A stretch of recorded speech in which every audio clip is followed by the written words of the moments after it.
Fernanda Witwicki. Uma pergunta muito fácil para você hoje. Como eu descubro o que eu nasci para fazer? Sabia que eu descobri com 30 anos? É mesmo? Uhum. Mesmo que eu sendo na igreja, eu descobri com 30 anos aquilo que o Senhor queria que eu fizesse. Então, como você já está bem longe, já passou do 30 faz tempo, você já sabe faz tempo, né, amigo? Mas quem está nos assistindo talvez esteja antes, sem pressa, Jesus dará a dose diária daquilo que você tem que fazer nesse dia.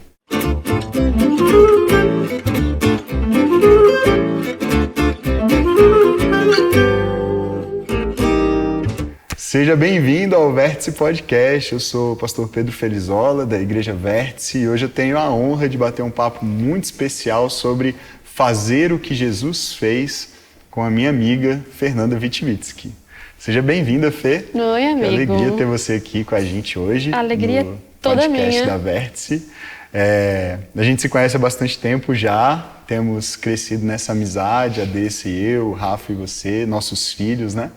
E é muito bom ver o que Deus tem feito na sua vida, na sua família, por meio do seu ministério. Eu tenho o privilégio de acompanhar isso com uma boa proximidade.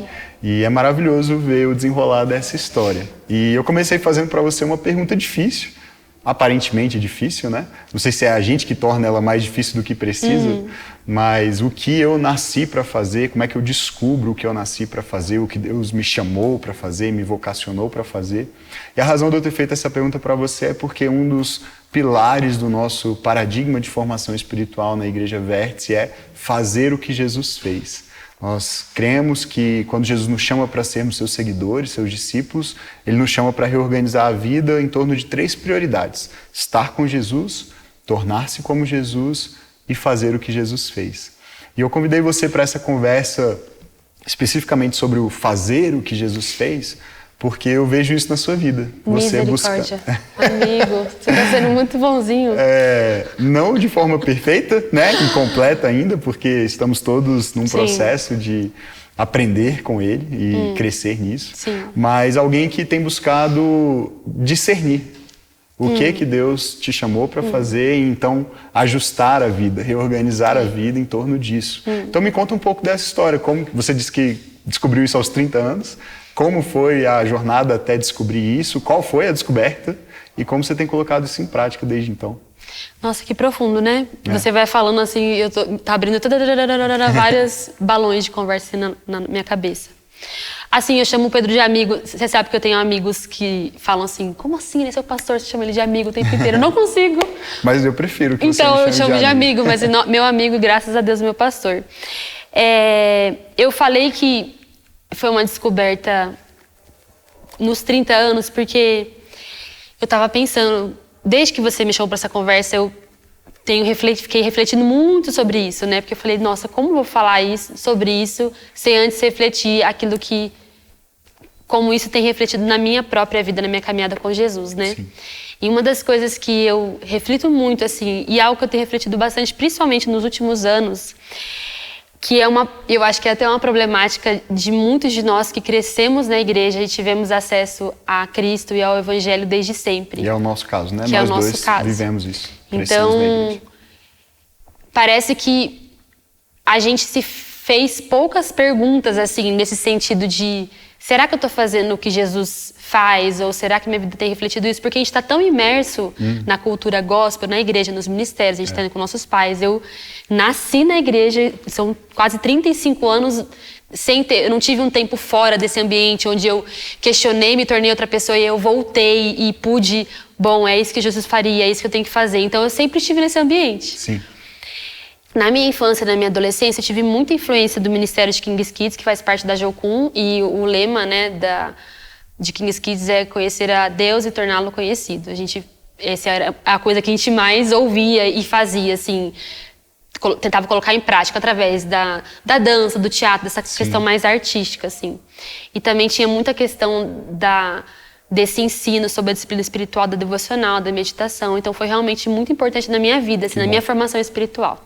Entra tão no automático, eu digo no automático mesmo assim, de vida. Alguém te colocou ali, você só sabe viver assim. A única coisa que eu sei fazer eu ia pra escola e eu fazia as coisas da igreja. Eu não tinha, eram duas vidas, assim, e bem paralelas, assim, coisas bem separadas, assim, uma vida completamente... compartimentalizado. Totalmente, assim, eu tô na escola, sou Fernanda da escola, me envolvia pouco com meus amigos, quem não era da igreja e a minha vida da igreja, então era um mundo, né? Isso. O mundo e a igreja. E é até interessante, porque se eu for pensar nas horas que eu passava de escola por dia, talvez era até mais do que eu passava... Sim. Não, acho que não dá mais, sei lá, 20 horas semanais. Eu passava talvez mais de 20 horas na igreja, de sexta a domingo, talvez. Uau. A gente tinha muita vida de igreja, sexta, sábado, domingo. Isso foi de quando eu nasci até eu sair da minha antiga igreja aos 25 anos. E quando eu falo que eu entendi o que eu nasci para fazer, foi porque, e eu falo que isso aconteceu perto dos 30, foi porque eu vim de um contexto tão automático de fazer pela igreja, fazer ministerialmente, ir para uma viagem, ir missões, isso, aquilo, tal. E na época, um pouco antes da pandemia, em 2018, que eu tinha meus 28 anos, foi quando eu perdi todas essas coisas, assim, não estava claro ministerialmente, eu estava numa igreja que era a antiga igreja do Rafa e eu não sentia que era meu lar. Então, tudo aquilo que eu sempre fiz para Deus e que formou quem eu era, eu já não tinha mais. E eu entrei numa crise vocacional muito grande de como é que eu faço o que Jesus quer que eu faça? O que você quer que eu faça? E nesse momento, desculpa te interromper, mas para entender melhor, essa crise afetava o seu ministério dentro da igreja local? Era sobre isso? Ou era mais amplo do que isso? Afetava até a sua carreira profissional, digamos, trabalho, enfim? Não, vocacionalmente dentro da igreja, eu exercia os ministérios, mas nada assim, olha, eu vou enfiar minha cabeça nisso, vou estudar sobre isso, o meu tempo vai ser dedicado, era mais bem pálpito da obra, faço, assim, né? Então a gente estava em missões, a gente estava ajudando num outro projeto social, estava no louvor, estava em pequeno grupo, estava em muitas coisas. E eu acho isso tão importante durante a juventude, assim, porque a gente vive experiências diferentes e a gente está discernindo ainda, né? Com a gente está aprendendo no que eu sou bom, no que eu posso contribuir mais, o que Deus me chamou para fazer, os dons que eu tenho, né? E essa disposição de servir, independentemente da área, se tem visibilidade, se tem reconhecimento ou não, acho que forma o nosso caráter também, né? Totalmente. Então tem um papel essa fase. Totalmente. Né? E ferramenta, né? Hoje eu vejo assim que até das coisas que eu faço, daquilo que eu entendi melhor, o que Deus queria que a Fernanda fizesse, ela é uma junção das ferramentas adquiridas em todos esses anos. Mas assim, essa crise ela teve muito a ver com algo... eu tô chegando nos meus 30 anos. Aí, o que eu fiz por Cristo? Ou como eu tenho... não sei, assim, era um sentimento de uma necessidade de um legado maior. E eu vejo que também era uma imaturidade de uma necessidade para mim mesma de afirmação, sabe?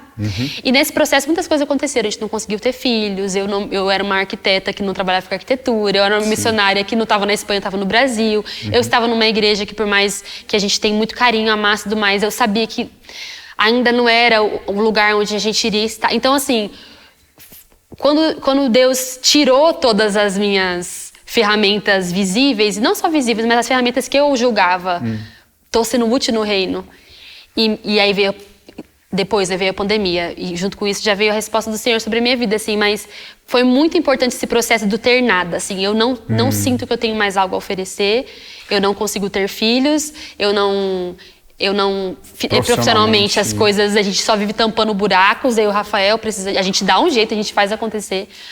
Mas quando eu trouxe a minha identidade para esse lugar de conhecer a Jesus profundamente e a partir disso as coisas desandarem, no meu caso acabou desandando muito claramente, né? Que aconteceu que um vídeo meu viralizou, eu fiquei conhecida na internet e eu ganhei uma profissão de escritora. Até de forma inesperada. Assim. Totalmente inesperada, totalmente não desejada, né? Não foi algo que eu semeei porque eu estava ali plantando muito, foi algo que realmente o Senhor quis. Mas eu acho que quando a gente perde todas essas coisas que a gente acha que a gente é útil e a gente se vê inútil diante de Deus, é um momento muito precioso para a gente entender a nossa função. Porque eu acho que existe um risco muito grande de a gente atrelar a nossa identidade a esse aparente sucesso produtivo, né? De acordo com as métricas de sucesso do mundo. Então, se a sua vida parece estar indo bem profissionalmente, se você está ganhando dinheiro, se você está subindo a carreira ali, né, ascendendo a postos mais altos, promoções, enfim, a gente costuma se sentir relevante, útil, importante, né?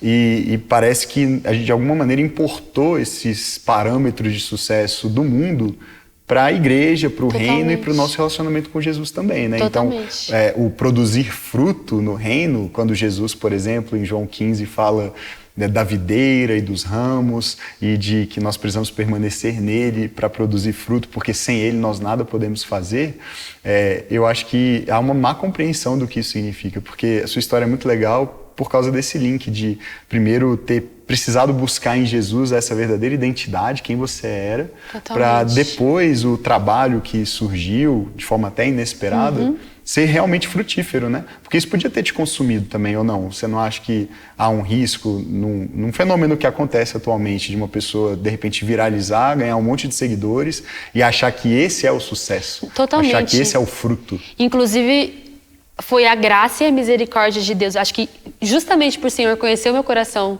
pecaminoso, Ele foi muito gracioso e bondoso em permitir que eu passasse por uns vales primeiro. Uma boa lapidada, assim.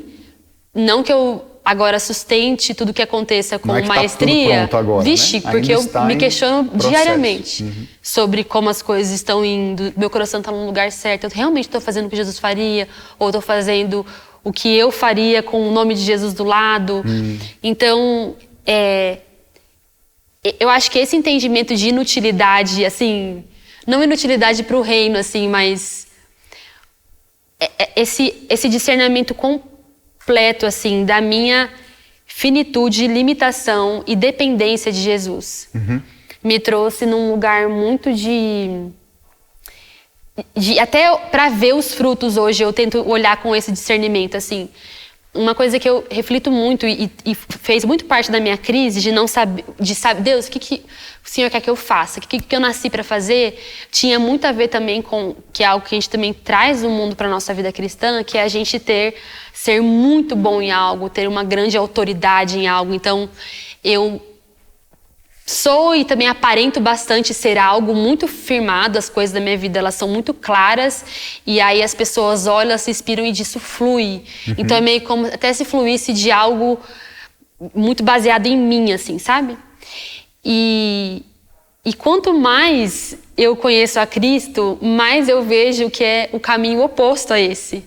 E onde eu escrevo um livro, eu prego, eu compartilho com os meus irmãos as coisas que têm sido difíceis para mim. Sim, as vulnerabilidades, não as vitórias, as conquistas. É lógico que nesses processos a gente descobre estratégias, ferramentas passo a passo de certas coisas, mas no final das contas, assim, até mesmo quando eu paro a pensar em pessoas que impactaram profundamente a minha vida, e você é uma delas, são pessoas que têm é uma postura diferente. É uma postura de vida sem muitas respostas, assim, sabe? A autoridade é Cristo. Obrigado. Você acabou de dizer de uma forma muito educada e gentil que eu não sei nada. Não, mas você deixa muito claro. Né? Tipo mesmo. Assim, a gente vai falar sobre igreja, sobre traz coisas. Uma paz, né? Assim, uma liberdade. Uma liberdade. A autoridade é Cristo. Exato, a autoridade é Cristo.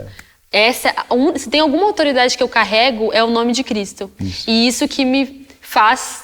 eu estava ontem conversando sobre isso com o Rafa, assim, né? Sobre essa posição que o Senhor nos coloca enquanto líderes e pessoas influentes, seja para uma igreja local, seja para um público grande, seja para o Brasil, para o mundo. E assim, eu fiquei refletindo sobre líderes que me impactaram e eles tinham muito essa postura, assim, de fazer o que Jesus fez de uma maneira reconhecendo que essa autoridade, essa resposta é muito clara na vida de Jesus, assim, sabe? Isso. E quando eu trago para minha vida, eu posso até refletir alguma coisa ou outra. Exato. Graças a muito esforço e luta contra o meu próprio pecado. Sim, é um fazer morrer, né? Todo dia. Totalmente. E eu, hoje, como escritora, às vezes eu até entro nessas crises, assim, na hora da escrita, porque ao mesmo tempo que eu quero compartilhar coisas que o Senhor está fazendo, várias vezes o Espírito Santo me chama para voltar para a palavra, assim, porque a gente fica tanto querendo dar a resposta para as pessoas através... original, talvez, né? Isso, da minha Autêntico. vida. O que você fez, Fernanda? Quando você descobriu? Como é que... E aí você vai muito para si, né? E aí eu vejo tudo errado, entendeu? Tá tudo errado, assim. No sentido... Quanto mais eu olho pro meu coração, mais eu vejo uma necessidade muito grande de Cristo, assim. Sei lá se eu respondi, amigo, o que você perguntou. A gente já foi bem além. Eu acho isso ótimo, porque essa é a ideia desse ambiente aqui, a gente poder iniciar uma conversa, mas ser conduzido pelo Espírito também a partir disso. Eu acho que um dos pontos que você tocou no final agora é muito relevante para a nossa geração, porque é uma geração que busca muito essa ideia de autenticidade, né? Seja você mesmo e a melhor versão de si. E aí quando a gente pensa no que eu fui criado para fazer, isso traz ansiedade. Totalmente. Eu acho que traz uma ansiedade enorme, uma pressão de eu tenho que descobrir o que eu fui criado para fazer, para quem crê que foi criado com um propósito, né? Ou se não crê assim, pior ainda, porque aí eu tenho que inventar, não é nem descobrir. Ou me tornar bom loucamente em algo para que eu seja útil. E não só bom, melhor que os outros, isso é né? verdade. Porque não basta ser bom, você precisa ser melhor, porque a concorrência é enorme, né? E sempre tem alguém com mais seguidores que você, ou melhor no que você faz do que você. Então, eu vejo uma geração extrema, e eu sou parte, eu acho que disso também, muito ansiosa, porque o tempo todo tendo de se recriar para ser melhor e melhor e maior e maior. E existe uma paz enorme que eu acho que só começando a descobrir, a experimentar, e quero muito experimentar cada vez mais, no fato de que eu não preciso inventar e nem descobrir o que eu nasci para fazer, o que eu preciso fazer, o que Deus quer que eu faça, porque Ele revelou isso para mim em Jesus. Pronto. Então, quanto mais eu olho para Ele, mais clareza eu tenho do que Ele quer que eu faça, porque são as mesmas coisas. Agora, é óbvio, isso requer um esforço talvez de tradução, não de invenção ou descoberta, mas de tradução, porque Jesus viveu 2000 anos atrás, como um homem judeu solteiro, sem filhos. Outro contexto. E aí vamos traduzir então para uma Fernanda que é casada, brasileira, com 3 filhos, por enquanto. Eu preciso do meu time. Ué, Rafa. mudou? Eu precisava do meu time. Se unir, né? Pelo amor de Deus. Como é que você discerne hoje os seus papéis de mãe, escritora, empresária, membro de uma comunidade de fé, voluntária nessa comunidade, influenciadora? São muitos papéis. Dona de casa, né? Muitos papéis simultaneamente exercidos. E como é que você busca no dia a dia tomar decisões e definir de que maneira você vai atuar e se comportar em cada uma dessas funções, olhando para Jesus? E como é que você faz essa tradução? Porque Jesus não foi mãe, Jesus não, né? não era mulher, não foi esposa. E Jesus é manso e humilde, que é o oposto de mim. Puxa Pronto, vida. então Nossa. você acha que essa é a chave, assim, olhar para o caráter dele, talvez? Com certeza. Porque assim, eu sempre tento, quando eu penso nessa questão de temperamento, assim, aí eu olho para a Bíblia e falo, nossa, tô lascada. Jesus, né, tão sábio, tão manso, tão humilde, tão pacificador, assim. E é quase que, como, às vezes eu falo assim, caraca, Deus, o Senhor me criou o oposto, né? Lógico que não foi Deus, me criou com o pecado em mim, assim, mas digo assim, uma tendência até mesmo de personalidade. Então é uma luta muito grande, assim, porque em todos esses papéis existe um temperamento nosso, né? Sim. Mas, ao mesmo tempo, eu tenho aprendido a... Quando eu assisti a série The Chosen, foi bem legal, assim. Em alguns episódios é legal a gente visualizar, assim, ter um pouquinho... Tentar imaginar de forma mais palpável, né? E eu acho muito interessante a forma como Jesus lidava com pessoas de forma muito diferentes dele e nada surpreendia, né? Então, sempre que me vem esse constrangimento de pensar, puxa, eu queria tanto ser... Tem pessoas que parecem que já nascem com temperamento... Que favorece. Que favorece. O meu desfavorece, assim, eu acho que muitos %. Mas provavelmente tem outras dificuldades, né? Cada um tem seus pontos sim, fortes e com fracos, certeza. né? Com certeza. Mas uma coisa que eu tenho... Porque em todas essas coisas eu realmente me enxergo igual em todas elas, assim. É lógico que acho que tem áreas que nós somos...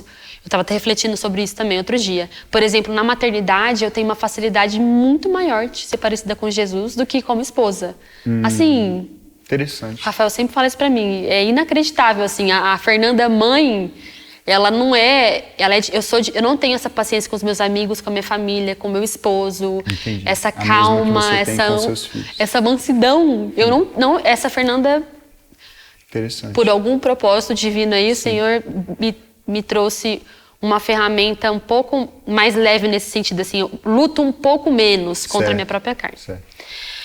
Mas nas outras áreas, eu já sinto que é uma labuta maior, assim, sabe? Tanto quanto esposa. O meu trabalho também é complexo nesse sentido, porque para as pessoas eu estou fazendo o que Jesus fez, né? Tá pregando, você tá ensinando. Então, só que aí eu tô... tudo isso que tá chegando lá é um recorte muito pequeno do meu coração. E aí, quando eu não tô nesse lugar, agora em frente às câmeras, ou num podcast, ou escrevendo um livro... Aqui não tem nenhuma câmera, fica tranquilo, ninguém tá... Quando eu tô na minha casa, no escritório, que é a maior parte do tempo que eu passo, por exemplo, enquanto escritora, é uma luta constante ali, contra o meu próprio pecado. E aí, entra nisso as disciplinas espirituais que me ajudam muito. Hoje eu tava limpando a casa... E aí eu passei a manhã toda limpando a casa. E quando eu terminei de estender as roupas, me veio aquele prazer assim de, nossa, tá exatamente tudo em ordem. Todas as roupas estão estendidas no varal. E veio aquela sensação de missão cumprida. Aí, de repente, eu lembrei que daqui 12 horas, tudo aquilo acabou. Um caos completo. Um caos completo. E essa paz foi pequena, né? E na hora, assim, o Espírito Santo veio ao meu coração, assim... Nessa minha... Eu me frustro muito em não conseguir parecer com Jesus muitas vezes. E o Senhor trouxe isso ao meu coração. Fernanda, é a mesma coisa comigo. Você, às vezes, vai ter momentos que eu ajo como Jesus, eu faço o que Jesus faria, e aí vem aquele sentimento, a gente sente, né, de... Nossa, e não é nem de um sentimento bom mesmo, não é nem de ego, sabe? De, nossa, eu sou demais. Não, você fala, nossa, que gostoso, eu fui contra o meu temperamento, ou contra o meu... Tipo assim, Jesus realmente nesse momento ele foi além do meu pecado, nessa situação, na minha palavra, naquilo que eu falei e tal. Quase como não fui eu que fiz, foi o Espírito em totalmente, mim, eu tava foi no Jesus em Espírito. mim, Ai, que delícia. Aí você no outro dia acorda e você dá uma resposta ríspida assim. E aí você vai ter que fazer o trabalho tudo de novo. Você vai para oração, você vai para leitura bíblica, você vai fazer tudo de novo até chegar naquele momento de poder estender a roupa no varal. Ai, que delícia, até chegar esse momento onde eu vou agir como Jesus. Mas isso vai ser algo diário, assim, porque muitas das nossas frustrações de a gente não conseguir fazer aquilo que Jesus fez, eu acho que é quando a gente se depara com o nosso pecado de novo.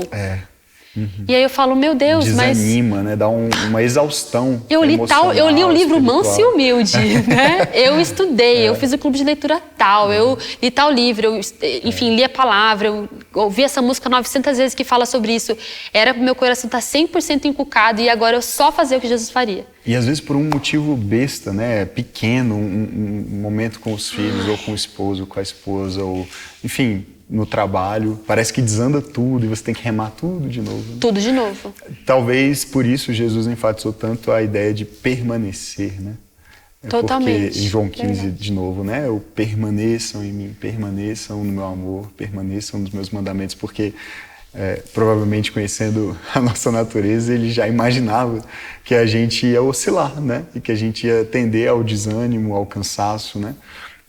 Esse convite de venham a mim os cansados, os sobrecarregados, acho que é tão pertinente. É quando ele se revela como manso e humilde, né? Totalmente. E eu acho que também tira da gente... É lógico que existe o trabalho da disciplina espiritual, que é nosso, né? Então, palpável, eu digo assim, né? Coisas que a gente faz à prática mesmo. Mas uma coisa que me traz muita tranquilidade é saber que esse é um trabalho do Espírito. Amém. Então, se já estava meditando na palavra, em Mateus, quando Jesus convida Pedro e André a segui-lo, e ele fala, sigam-me, e eu vos farei pescadores de homens. E aí eu fiquei pensando, Jesus não fala, vocês vão me seguir e vocês vão se tornar, como se fosse um trabalho... Ou tornem-se, né? Tornem-se. Se virem. Né? Ou vocês vão se tornar, é algo que vocês vão fazendo aí, um trabalhinho de vocês, eu tô aqui andando, vocês estão me seguindo, vocês estão aí atrás, fazendo isso. Mas a caminhada com Jesus... é essa caminhada onde Ele vai nos fazendo. Ele faz esse trabalho em nós. E talvez o nosso papel seja só segui-lo, né? Segui-lo. Todos os dias eu acordo e falo, e aí, Jesus, qual que é do dia? É.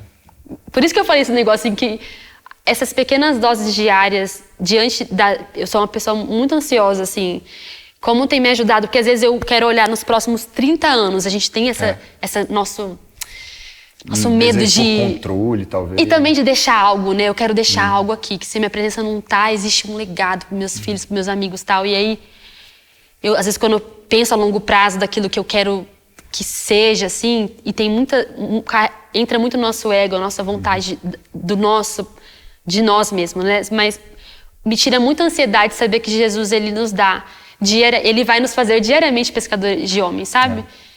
Hoje eu no meu trabalho, podendo ver pessoas vindo a Jesus através, né, esse trabalho como uma das ferramentas, eu tenho falado isso com Jesus, me ajude e continue me fazendo uma pescadora de homens e mulheres, assim, porque eu não consigo fazer isso. Sim. Eu não consigo. Pelo contrário, se eu pegar todas as ferramentas que estão me dando, isso aqui vai virar uma desgraça. Para mim, para os meus filhos, para o meu casamento, para a minha igreja. Esse acho que é um ponto importante, porque quando a gente pensa em fazer o que Jesus fez, e aí ainda contaminados pela lógica de sucesso do mundo, talvez a nossa tendência seja de imaginar assim, Jesus fez muita coisa em pouco tempo, Verdade. Então eu já estou atrasado aos 30 anos, eu perdi tempo, talvez descobrindo qual era o meu lugar, o meu papel, e agora eu preciso correr e tirar o atraso e maximizar, otimizar o tempo que eu tenho para obter os maiores resultados, mudar o mundo, né? A nossa geração foi criada com essa expectativa. Você pode marcar uma geração, mudar a história, virar o mundo de cabeça para baixo. Pelo menos todos os temas de acampamento que eu ia, certeza. Congresso, até hoje, né? Congressos, retiros, treinamentos. Imagino você como pastor também. Sempre nesse sentido. Você precisa fazer algo extraordinário, assim. E de repente a gente se vê, então, em posições, alguns com maior alcance, outros com menor alcance, mas independentemente da posição e dos números, a gente se vê com essa pressão interna, né? De fazer mais e mais rápido. Quando você olha para a vida de Jesus e aí você olha para as oportunidades que surgem para você, e eu sei de algumas que você já aceitou e de muitas outras que você recusou, convites, seja para falar em um evento, seja para pregar em algum lugar, seja para produzir um material, participar de alguma coisa. Alguns com boa visibilidade, e talvez até com bom retorno financeiro, publicidades, propaganda. Como que você escolhe se isso é para você ou não, se isso é algo que Jesus faria ou não, se isso é algo que Jesus quer que você faça ou não? Quais elementos você leva em conta no seu processo de tomar decisão nessas oportunidades? Eu acho que o que me ajudou muito foi, assim, entender 100% a estação de vida, assim. Então, eu tenho hoje em casa 3 crianças pequenas. Isso vai... Às vezes eu fico pensando assim, tem coisas que eu acho que se eu continuar no ministério, que eu vou ver na velhice. Sim. Uma vez eu fui ouvir uma senhorinha pregar e fiquei pensando, nossa, Deus me dê esse privilégio de poder continuar pregando a tua palavra, assim, viajando o Brasil, talvez... E talvez que ela consiga... Essa senhora provavelmente hoje... Tem mais autonomia. Tem mais autonomia de fazer isso. Então, acho que entender essa estação de vida e entender a importância da minha presença em casa, isso, de verdade, assim, foi um dos maiores... Até não espiritualizando mesmo essa resposta. Sim, sim. Meus filhos precisam muito da minha presença. Isso já exclui todas as coisas que vão tirar demais a minha presença. Então... automaticamente o não se torna mais fácil. O não é a primeira resposta. Agora, trazendo para a parte espiritual, assim, de discernimento que eu tive, eu vou muito para uma sondagem do meu coração mesmo. E aí, quando eu começo a fazer várias perguntas. Por quê? Se não acontecer, qual é o medo de perder? O medo de perder essa oportunidade vem da onde? Vem do medo de que não vai ter outra oportunidade, que o Senhor não vai suprir, medo de perder a relevância, que aí começa a aparecer um monte de medo, dinheiro, oportunidade, relevância e tal. E aí, quanto mais as perguntas surgem, mais eu falo, tô pronto para esse negócio, não mais claro vai ficando também, né? A motivação. Mais claro vai ficando. Os porquês, né? Agora, por exemplo, falando sobre igreja local até. É muito mais fácil eu estar um final de semana assim, um final de semana não na minha igreja. Eu digo assim, eu tenho envolvimento com a igreja local de forma que... Porque, por exemplo, os cultos na Verte são uma delícia. Todo mundo que vai lá, raro a pessoa fala, nossa, que culto. Geralmente, nossa, que culto maravilhoso, a palavra, o louvor. Não puxando sardinha para a nossa igreja, mas realmente, né? É um culto realmente muito...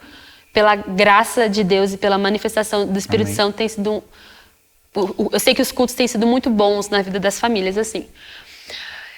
Só que é interessante, porque sempre que eu vou para uma igreja, eu tô num lugar de... Não só questão do destaque, mas... Você sabe disso, a gente vai nas igrejas, ainda mais quando você é recebido, você só vê o melhor da igreja. Então você olha aquele pastor, aquela equipe ministerial. Tá todo mundo tão feliz. Todo mundo feliz, animado, o culto vai embora, e o louvor é assim, aí você vai embora. Então, se você ficar de domingo em domingo em cada um lugar, você vai estar meio que desfrutando cada hora do melhor das igrejas, assim. Mas não uma vida em comunidade real. Mas não né? tem uma vida em comunidade real, que envolve frustração. Real também. Então, até a nossa decisão de vir para Brasília, estar na Vértice, veio muito desse desejo de encontrar um lugar onde a gente viveria a parte chata da realidade. Já aconteceu, né? A gente não precisa entrar em detalhes aqui, mas já houve situações desconfortáveis, né? De entender. É verdade. Como a gente pode servir melhor, sim, onde a gente certeza, se encaixa melhor. Não. De que maneira isso pode funcionar melhor. Totalmente. Adaptação a uma nova cidade, a uma nova igreja, uma nova cultura. A gente já teve conversas difíceis, né? Com certeza. E aí a gente passa por essa crise e aí a gente tem conversas e resoluções que Jesus teria, porque eu acredito que a gente passou por muito dessas coisas. Ao invés de simplesmente descartar, desistir. Totalmente. Né? E aí todo esse processo, toda essa ligação se torna mais aprofundado. A gente, por exemplo, agora, a gente passou um mês fora, a gente está morrendo de saudade da nossa igreja. De estar em Brasília, que era uma coisa que a gente estava, meu Deus, o que a gente está fazendo em Brasília? Sim. Hoje, por mais que a gente tenha nossos desafios, Sim. entender que esse é o lugar e que Jesus quer que nós façamos o que Ele faria nesse aqui. Lugar, nessa igreja Legal. Aqui, Legal. me tira desse olhar desatento para todas as oportunidades. Então, hoje não, há muitos anos já, desses anos de trabalho assim, e ministério público, eu abro o e-mail, tem muitos convites, assim, são muitas oportunidades, mas nada se compara ao prazer de ver as coisas frutificar e participar do processo das coisas. Isso envolve a frustração, a dor. Então, se eu passasse 5 anos pregando de igreja em igreja, até mesmo levando meus filhos, muitas igrejas oferecem, vem com seus filhos, a gente traz, você aproveita e já fica no hotel. Mas eu poderia estar com o Rafa e as crianças, isso tudo. Mas eu sei que estar fora da minha comunidade local é uma doença na minha vida. E perigosíssimo. É como querer o fruto sem raiz, né? Nossa, terrível. A gente precisa estar enraizado para frutificar. E esses esses ramos podem se estender e produzir fruto até numa área até distante do tronco e da raiz, mas eles precisam permanecer, os galhos precisam permanecer na videira, né? Com certeza. E os frutos externos, eles não são mais externos assim, eu digo, né? Que são distantes. Eles não são mais importantes do que os daqui. Sim. Isso é... Eles podem ser mais glamurosos, né? Mas não são mais importantes. Você falar, poxa, alguém de tal lugar, não, mas... E também olhando para a vida de Jesus, assim, eu gosto muito de ver como ele se deleitava na presença dos dele, assim, né? Então existia esse contentamento local de fazer o que ele tinha que fazer naquele lugar que ele estava. Então ele estava com 3, ele se deleitava na presença dos 3. Né? Fazia pelos seus, fazia por outros, fazia pelas multidões, mas fazia também pelos seus. Com prazer, com alegria, isso fazia parte de quem Jesus era, né? Essa parte relacional, assim. E quando eu falo que isso é uma doença, é porque me tira também eu entro num glamour total, porque lá fora eu sou só amada. Não sou nem um pouco confrontada, ninguém não passa mais de 2 horas comigo, né? Sim. Maravilhoso. Então, a igreja tem esse papel muito importante. Uma das coisas que Jesus fez foi confrontar bastante, né? Jesus, boa parte do ministério dele foi de confrontação, principalmente com os religiosos, né? Mas ele teve que confrontar também os amigos.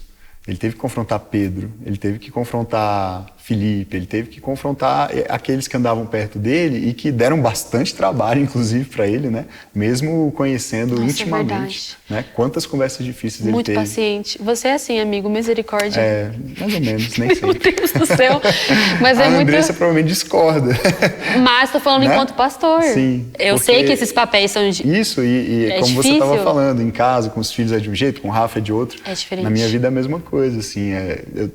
Eu exerço muita paciência no meu dia a dia no ministério e tal, e muitas vezes, infelizmente, em casa me falta essa paciência com o Andrés, com os meninos. Amigo, eu lembro de uma vez, desculpa te interromper, mas só sobre esse negócio de fazer o que Jesus fez, como o que você falou naquele dia, assim, me marcou.